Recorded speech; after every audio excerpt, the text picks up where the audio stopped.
আসসালামু আলাইকুম, কেমন আছেন সবাই? আশা করছি ভালো আছেন। আমিও আলহামদুলিল্লাহ ভালো আছি।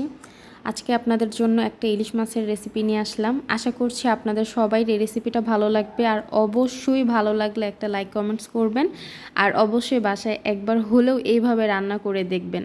আশা করছি আপনারা ইলিশ মাছের ফ্যান হয়ে যাবেন এভাবে রান্না করলে। প্রথমে আমি ইলিশ মাছটাকে ভালো মতো ধুয়ে রেখেছিলাম।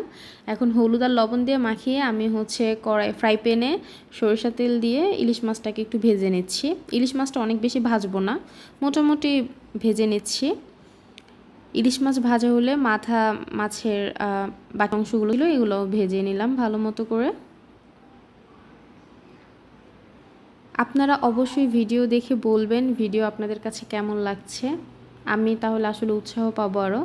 তো এবার আমার ইলিশ মাছ ভাজা শেষ হওয়ার পর আমি বেগুন আর আলুটাকে ভেজে নিচ্ছি। একবার হলেও প্লিজ এভাবে ট্রাই করে দেখবেন, আসলে অনেক মজা হয়। আমি এইভাবে প্রায়ই করি, ভাবলাম যে আজকে আপনাদের সাথেও শেয়ার করি যে আমি কিভাবে ইলিশ আর বেগুনের তরকারিটা রান্না করি। তো বেগুন আর আলু ভাজা হয়ে গেলে আমি এটাকে তুলে নিচ্ছি। বেগুন যেহেতু অনেক ছিল তো দুইবারে দেওয়া হয়েছে। এই পর্যায়ে আমি একটি পাতিলে সরষের তেল নিয়ে নিচ্ছি। একটু অল্পই নিলাম যেহেতু বেগুনে অনেকগুলো তেল রয়ে গেছে, তো ওগুলা পরে আর কি দিব এখানে। তো শুরুতে আমি পেঁয়াজ আর রসুন বাটাটা দিয়ে নিলাম। তারপর কাঁচামরিচ কিছু ফালি করে রেখেছিলাম, ওইটাও দিয়ে দিয়েছি। লবণ, মরিচের গুঁড়ো, হলুদের গুঁড়ো অ্যাড করে অল্প একটু পানি দেবো যাতে মশলাটা পোড়া না লেগে যায়। এই পর্যায়ে মশলাটা একটু ভালো মতো আমি নেড়ে চেড়ে নিয়ে এখন আমি বেগুনটা অ্যাড করে দেব এটাতে। বেগুন অ্যাড করার পর একটু ভালো মতো নেড়ে আমি একটু ঢেকে দেব। ঢেকে দেওয়ার পর আমি পানি অ্যাড করে দিচ্ছি। আপনি ঠিক যতটুকু ঝোল খাবেন অতটুকু পানি দিবেন, কিন্তু যেহেতু বেগুন আলুর তরকারি একটু কম পানি দেওয়ারই চেষ্টা করবেন। বেগুনটা এমনিতেই ভেজে নিয়েছি, সেদ্ধ হয়ে আছে। এই তো আমার অলরেডি এক উতরানো দিয়ে চলে আসছে। এ পর্যায়ে আমি ইলিশ মাছগুলোকে অ্যাড করে দিচ্ছি। ইলিশ মাছের তরকারিতে আমি ধনিয়া পাতা খাই না, তাহলে ইলিশ মাছের ফ্লেভারটা পাওয়া যায় না আসলে।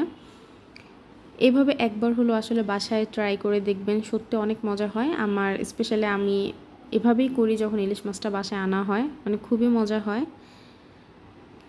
স্পেশালি ইলিশও আপনার অ্যালার্জি আছে, বেগুনও অ্যালার্জি, সো দুই অ্যালার্জি একসাথে হয়ে আপনার কোনো প্রবলেম হবে না।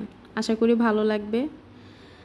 যারা ভিডিও দেখছেন একবার হলেও একটু কমেন্ট করে যাবেন যে আপনাদের আসলে আমার ভিডিও কেমন লাগছে, বা আমার ভুল ত্রুটিগুলো একটু ধরিয়ে দিবেন, তাহলে আমি চেষ্টা করব সেটা সংশোধন করার। কারণ আমি তো নতুন যেহেতু, সো আমি চেষ্টা করব। আপনারা কাইন্ডলি বলবেন যে আসলে কি ভিডিও চাচ্ছেন বা কিভাবে ভিডিও মেক করলে আপনাদের দেখতে সুবিধা হবে বা ভালো লাগবে। ধন্যবাদ এতক্ষণ এত কষ্ট করে আমার পুরো ভিডিওটা দেখার জন্য।